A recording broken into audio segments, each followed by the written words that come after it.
जय जगन्नाथ फ्रेंड्स। तो फ्रेंड्स किसी दिन पूर्व आपण मैंने भल भाव जानते ओडिशा रे प्राथमिक शिक्षक नियुक्ति को लेकिन गोटे नोटिस प्रकाश पाइला जो थी कि कहगला आगामी दिन में 44,433 जन शिक्षक को नियुक्ति दिज्व जो मैंने प्राथमिक शिक्षक अच्छा प्राइमरी टीचर अच्छा से रेगुलर कर दिज्व किंतु याकू नहीं वर्तमान शिक्षक और खास कर आशायी मान मन में द्वंद्व रही कहीं बहुत गुड़िया प्रश्न से मन रही जे रेगुलाराइज प्रोसेस को केते मध्य कंप्लीट करा जीवो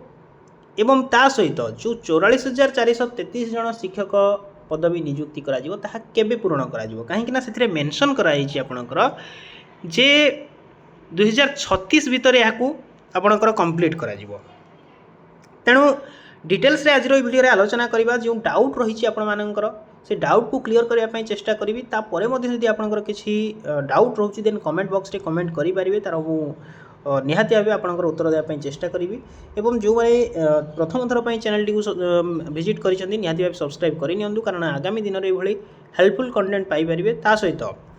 भिडियोटी पसंद लगे निहाती भाव गोटे छोट लाइक करने। तो पे देखो government of Odisha school and mass education department तरफ 2/8/2025 दिन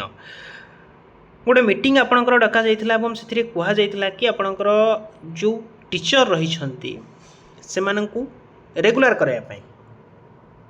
आपणकर वर्तमान जो मैंने पाई 2023 जो मैंने रिक्रुटमेंट पाई जो मैंने टीचर पाई से रेगुलर करा स्कीमेटिक वे जो मैंने पाई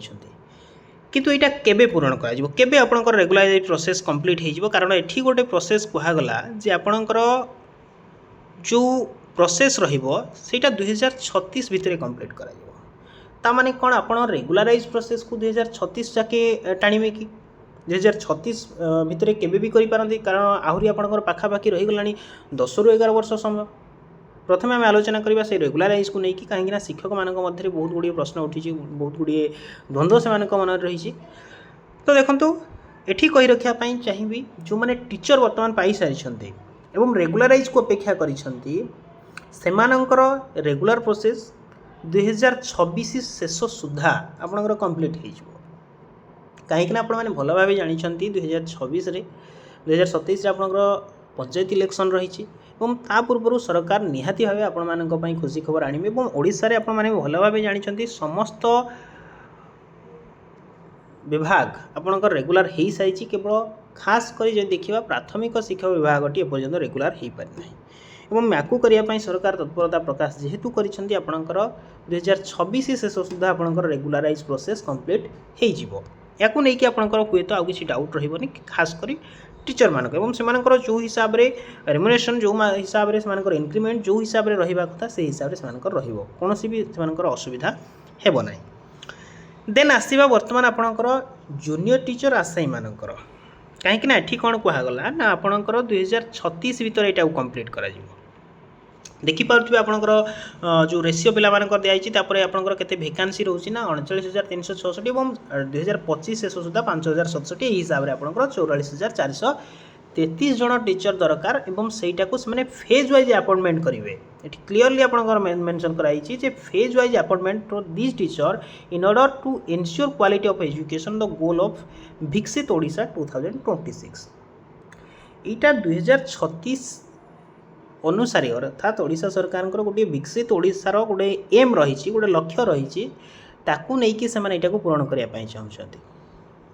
किंतु पिला माने एठी प्रश्न करने कथा करुछंती जे 2036 पूर्व जदि 2025 जदि 44,433 जन टीचर रिक्रुटमेंट वैकेंसी पड़ी ताहले 2036 भितर था बढ़ी कि आपनकर केते हिथिबो एटा पिला मानक मन रे गोटे प्रश्न कहीं से आपंकर पाखापाखि 30 ରୁ 40 हजार गोटे वर्ष जदि 5,000 पड़े जाऊँच 10 वर्ष आप हिसाब करूँ कौ हिसाब से टीचर आवश्यकता थी एवं सरकार जदि वर्तमान गोटे प्रोसेस करेंगे कि आम 20,000 बाहर करूँ से 10,000 पोस्ट देदेबू आ 10,000 बैकलॉग रखीदेबू ताल तो सही असुविधा पुणी आपंकर हम ताहले वर्तमान प्रश्न रहा जे सरकार यहाँ कि भाव पूरण करेंगे फेज वाइज करेंगे तो केते देबे केते पदवी देवे और से केते पुणी पूरण करेंगे और केते बैकलॉग रखिए और से बैकलॉग को पुणी केबे बाहर करेंगे ये मन में गोटे बहुत बड़ प्रश्न आशायी मान मन में कहीं टीचर अभाव आपण मैंने जानते ओडिशा रे बहुत। तो ये देखो ଏଇଟା କହି ରଖିବି ଯେ 2026 ଯେହେତୁ ଆପଣଙ୍କର ଇଲେକ୍ସନ୍ ରହିଛି, ଆପଣଙ୍କର ସେଇ 2026 ପୂର୍ବରୁ 2026 ଆପଣଙ୍କର ତାର ରିକ୍ରୁଟମେଣ୍ଟ ପ୍ରୋସେସ୍ ଆସିଯାଇଥିବ ଆପଣଙ୍କର ୱିଦିନ୍ ସେପ୍ଟେମ୍ବର ଭିତରେ। ଏଇଟା ମନେ ରଖିବେ ଯେ ସେପ୍ଟେମ୍ବର ଭିତରେ ଆପଣଙ୍କର ରିକ୍ରୁଟମେଣ୍ଟର ନୋଟିଫିକେସନ୍ ଆପଣମାନେ ଦେଖିବା ପାଇଁ ପାଇବେ।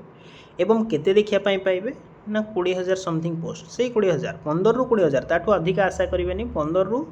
20,000 ସମଥିଙ୍ଗ ପୋଷ୍ଟ ଆଣିବେ। କିନ୍ତୁ ପିଲାମାନେ ଏଇଟା ପ୍ରଥମେ ଧ୍ୟାନ ଦେବା ଉଚିତ ଯେ ଏଇଟାକୁ କିଭଳି ଭାବେ ଟୋଟାଲି ପୂରଣ କରିବା ଦରକାର। ସରକାର ଯେତେବେଳେ ଗୋଟେ ନୋଟିଫିକେସନ୍ ଆଣୁଛନ୍ତି, ଗୋଟେ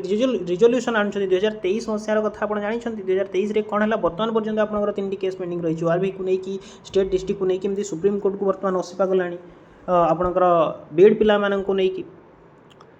ତେଣୁ କିଭଳି ଭାବେ ତା'ର ଟୋଟାଲି ସମାଧାନ ହେବ ଆପଣମାନେ ବୁଝିପାରିଲେ 2023 ମସିହାର କେସ୍ କଥା। 2023 ମସିହାରେ ଏଇସବୁ ପ୍ରୋବ୍ଲେମ୍ ହେଇଥିଲା, ତାକୁ କିଭଳି ଭାବେ ଆଉ ଥରେ ଦୋହରା ନ ଯାଉ। ଏବଂ ବର୍ତ୍ତମାନ ପର୍ଯ୍ୟନ୍ତ ମଧ୍ୟ ଗୋଟେ ବଡ଼ ଦ୍ୱନ୍ଦ୍ୱରେ ଅଛନ୍ତି, ORVରେ ପାଇଥିବା ଯେଉଁମାନେ ଓମେନ୍ ରିଜର୍ଭେସନ୍ରେ ଯେଉଁମାନେ ପାଇଛନ୍ତି, ସେମାନଙ୍କ ମନରେ ଗୋଟେ ବଡ଼ ପ୍ରଶ୍ନ ରହିଛି ଯେ ସରକାର କ'ଣ କରୁଛନ୍ତି, କିଭଳି ଭାବେ ସେମାନେ ରିକ୍ରୁଟମେଣ୍ଟ ଦେଲେ ଏବଂ କିଭଳି ଭାବେ ସେମାନଙ୍କୁ ବର୍ତ୍ତମାନ ଆଶ୍ୱାସନା ଦେବେ, କାହିଁକିନା ବର୍ତ୍ତମାନ ମଧ୍ୟ କେସ୍ ଚାଲିଛି ଆପଣଙ୍କ ତା ବିରୁଦ୍ଧରେ। ତ ପିଲାମାନେ ଦେଖନ୍ତୁ 2026 ଭିତରେ ଆପଣଙ୍କର କୁହାଗଲା ଯେ ଏଠି ଆସିଯିବ ନିହାତି ଭାବେ 15ରୁ 20,000 ପଦବୀ ଆପଣଙ୍କର ପୂରଣ ହେବ। କିନ୍ତୁ ସେଇଟା ପିଲାମାନଙ୍କର ଦାୟିତ୍ୱ କିଭଳି ଭାବେ ତାକୁ ଅଧିକା ପିଲାକୁ ନେଇକି ସେମାନେ ଏଇଟା ଫିଲ୍ଅପ୍ କରନ୍ତୁ, ଟୋଟାଲି ଫିଲ୍ଅପ୍ କରନ୍ତୁ, ଯାହାଫଳରେ କି ବ୍ୟାକ୍ଲଗ୍ ରହିବ ନାହିଁ। ଆଉ ଗୋଟେ ଏଠି କଥା କହିବି, ଯେଉଁମାନେ ଅଛନ୍ତି ବିଭାଗୀୟ ମନ୍ତ୍ରୀମାନେ ଦେଖୁଛନ୍ତି ବା ସରକାର ଯଦି ଏ ଜିନିଷ ଶୁଣିବା ପାଇଁ ପାଉଛନ୍ତି, ଏଇଟା ମଧ୍ୟ କନସିଡର୍ କରିବା ଉଚିତ ଯେ ଯଦି 2036 ପର୍ଯ୍ୟନ୍ତ ଏଇଟାକୁ କମ୍ପ୍ଲିଟ୍ କରିବେ, ତାହେଲେ 2036 ଭିତରେ ଆଉ 40ରୁ 50,000 ଟିଚର ଭେକାଣ୍ଟ ପଡ଼ିଯାଇଥିବେ। ତ ଇଏ କେତେ ହେଇଗଲା ଆପଣଙ୍କର, ଯଦି ଏଥିରୁ 30,000 ପକାଇ ଦେଉଛନ୍ତି, ସେଥିରୁ 40,000 ପକାଇ ଦେଉଛନ୍ତି, ତାହେଲେ ପାଖାପାଖି 70,000 ପୋଷ୍ଟ ଆପଣଙ୍କର ଭେକାଣ୍ଟ ରହିବ। ଗୋଟେ ଯେଉଁଟାକି ଶିକ୍ଷାର ଗୋଟେ ବଡ଼ ସବୁଠୁ ବଡ଼ ଆପଣ କହିପାରିବେ ଶିକ୍ଷକର ଅଭାବ ଦେଖାଯିବ ପ୍ରାଥମିକ ଶିକ୍ଷା କ୍ଷେତ୍ରରେ। ତେଣୁ ସରକାର ଚେଷ୍ଟା କରିବା ଉଚିତ କିଭଳି ଭାବେ ଆପଣଙ୍କର ଜଲ୍ଦି ଫେଜ୍ ୱାଇଜ୍କୁ କମ୍ପ୍ଲିଟ୍ କରିବେ ଏବଂ 2027ରୁ 30 ଭିତରେ ଟୋଟାଲ୍ 40,000 ପଦବୀକୁ ସେମାନେ ଫିଲ୍ଅପ୍ କରିବା ଦରକାର, ଯେଉଁଟାକି ପିଲାମାନଙ୍କ ହିତରେ ଚାଲିବ ଏବଂ ଖାସ୍ କରି ଶିକ୍ଷାର ବିକାଶ ହୋଇପାରିବ। ଦେନ୍ ଏଠି ତ ଆପଣ ବୁଝିବା ପାଇଁ ପାଇଲେ ଯେ ଆପଣଙ୍କ ଦେଖନ୍ତୁ ଆଉ ଗୋଟେ କଥା, 2026ରେ ଯାହା ବି ପଦବୀ ଆସିବ, 2025ରେ କୌଣସି ଜୁନିୟର ଟିଚରର ରିକ୍ରୁଟମେଣ୍ଟ ଆସୁନାହିଁ। କିନ୍ତୁ ଏବେଠାରୁ ପ୍ରିପାରେସନ୍ କରିନିଅନ୍ତୁ ଯେଉଁମାନେ ଆଶାୟୀ ଅଛନ୍ତି। ଏବଂ ସରକାର ଯଦି ଚାହିଁବେ ଆଉ ଗୋଟେ ମାଧ୍ୟମରେ ମଧ୍ୟ ରିକ୍ରୁଟମେଣ୍ଟ ଦେଇପାରିବେ ଯେ ପ୍ରତିବର୍ଷ ସେ ଗୋଟେ କମ୍ପ୍ଲିଟ୍ କରିବେ, 5ରୁ 7,000 ପଦବୀ ଆମେ ଆଣିବୁ ଏବଂ ସେଇଟାକୁ ଟୋଟାଲି ଫିଲ୍ଅପ୍ କରିବୁ। ଏହି ହିସାବରେ କଲେ ମଧ୍ୟ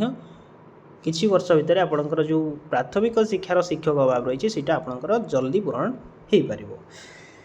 ତ ପିଲାମାନଙ୍କ ମନରେ ଯେଉଁ ଡାଉଟ୍ ରହିଥିଲା ଖାସ୍ କରି ଟିଚର ରିକ୍ରୁଟମେଣ୍ଟକୁ ନେଇକି, ଆଶା କରୁଛି ଭିଡ଼ିଓ ମାଧ୍ୟମରେ କମ୍ପ୍ଲିଟ୍ ଇନଫର୍ମେସନ୍ ପ୍ରୋଭାଇଡ଼ କରିପାରିଛି ଏବଂ ଆପଣଙ୍କର MLE